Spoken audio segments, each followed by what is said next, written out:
Dear students, आज हम BCom honours part second, जिसमें हमारा सबसे सब्जेक्ट EFM है, उसमें पेपर सेकंड है हमारा मनी एंड बैंकिंग, जिसमें हमारा टॉपिक है मुद्रा का वर्गीकरण यानी क्लासिफिकेशन ऑफ मनी।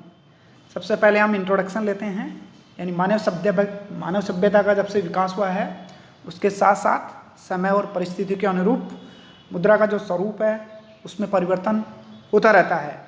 अतः इन विभिन्न स्वरूपों के कारण ही अलग अलग अर्थशास्त्रियों ने जो मुद्रा का वर्गीकरण किया है भिन्न भिन्न दृष्टिकोण के अनुसार रखा है, जिसमें हम उसको 3 तरह से डिफाइन कर सकते हैं। पहला है वास्तविक मुद्रा तथा अकाउंट मुद्रा। अकाउंट मुद्रा मतलब हिसाब मुद्रा जिसे बोलते हैं हम। दूसरा है वैधानिकता के आधार पर वर्गीकरण, और तीसरा है पदार्थ के आधार पर वर्गीकरण। सबसे पहले हम लेते हैं वास्तविक मुद्रा तथा हिसाबी मुद्रा के बारे में। अब हिसाबी मुद्रा को भी लिया है, इसको 2 तरह से लिया है, वास्तविक मुद्रा और वास्तविक मुद्रा को भी क्लासिफाई 2 तरह से किया है, वस्तु मुद्रा और प्रतिनिधि मुद्रा। सबसे पहले हम बात करते हैं वास्तविक मुद्रा।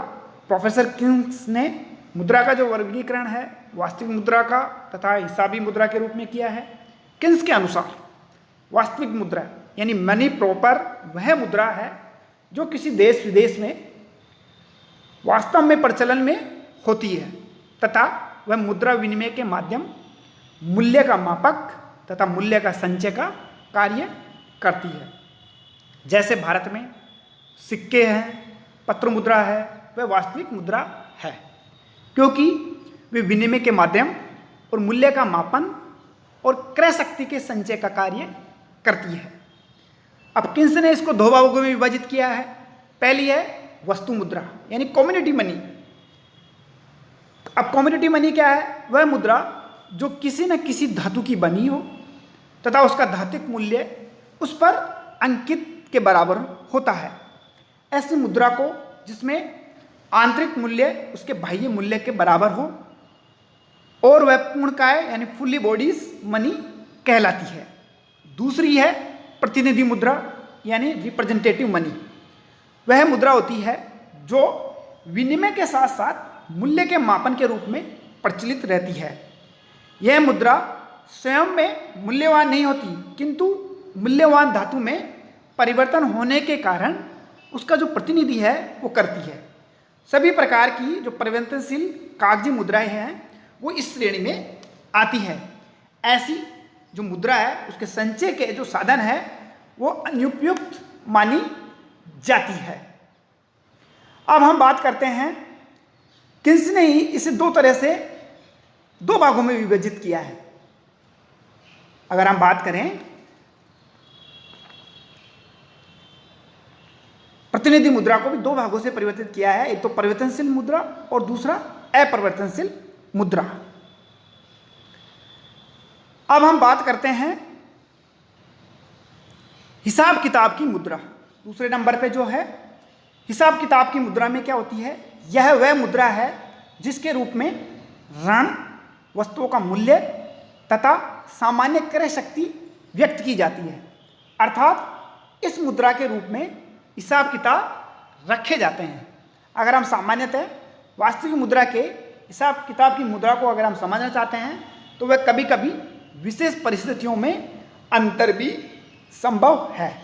जैसे भारत में जो रुपया है उसकी वास्तविक मुद्रा और हिसाबी मुद्रा दोनों है, लेकिन अब अगर हम द्वितीय विश्व युद्ध के समय जर्मनी की बात करें तो भारी मुद्रा प्रसार के कारण वहाँ वास्तविक प्रचलन में जो मुद्रा थी मार्क थी, पर हिसाब किताब की मुद्रा फ्रैंक व डॉलर थी, क्योंकि मार्क के मूल्य में भारी उतार चढ़ाव था जबकि फ्रैंक और जो डॉलर था उसमें सापेक्षिक स्टेबिलिटी थी।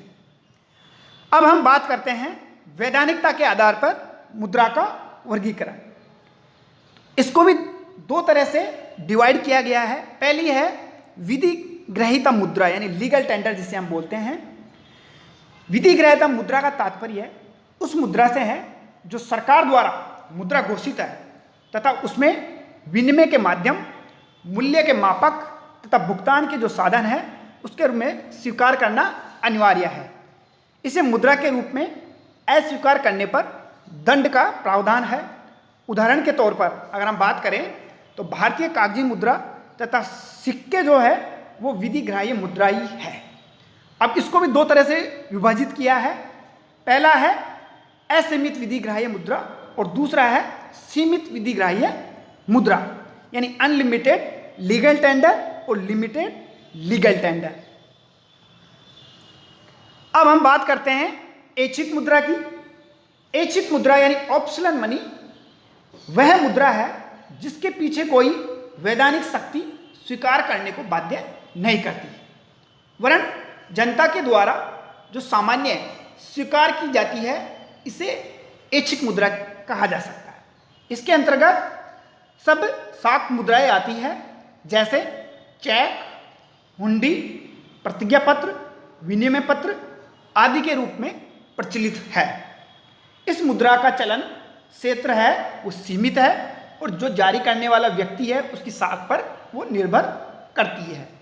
इसी के कारण इसे क्रेडिट मनी भी कहा जाता है। अब हम बात करते हैं तीसरे यानी पदार्थ के आधार पर मुद्रा का वर्गीकरण। पहला है धात्विक मुद्रा यानी कि मेटेलिक मनी, और दूसरा है जिसकी हम बात करेंगे पेपर मनी की बात करेंगे। तो सबसे पहले लेते हैं हम धात्विक मुद्रा। वह मुद्रा होती है जो किसी न किसी धातु से बनी होती है, जैसे सोना, चांदी, तांबा, पीतल, जस्ता एवं एल्यूमिनियम एक्सेट्रा। ऐसे धात्विक सिक्के या मुद्रा भी तीन प्रकार की होती है। पहली स्टैंडर्ड मनी, दूसरी टोकन मनी यानी जिसे हम सांकेतिक मुद्रा कहते हैं। अब हम बात करते हैं स्टैंडर्ड मनी यानी देश की प्रधान मुद्रा होती है जो शुद्ध धात्विक मात्रा पर विद्यमान होती है। अब हम बात करेंगे पत्र मुद्रा। पत्र मुद्रा यानी कागजी मुद्रा से अभिप्राय उस मुद्रा से है जो कागजी नोटों के रूप में विनिमय के माध्यम मुद्रा के मूल्य तथा भुगतान के आधार में वैधानिक मान्यता प्राप्त होती है। ये सरकार द्वारा निर्गमित किए जाते हैं। भारत में 1 रुपये, 2 रुपये, 5 रुपये, 10 रुपये, 20 रुपये, 1000 रुपये और 2000 के जो नोट है वो मुद्रा के रूप में प्रचलित है।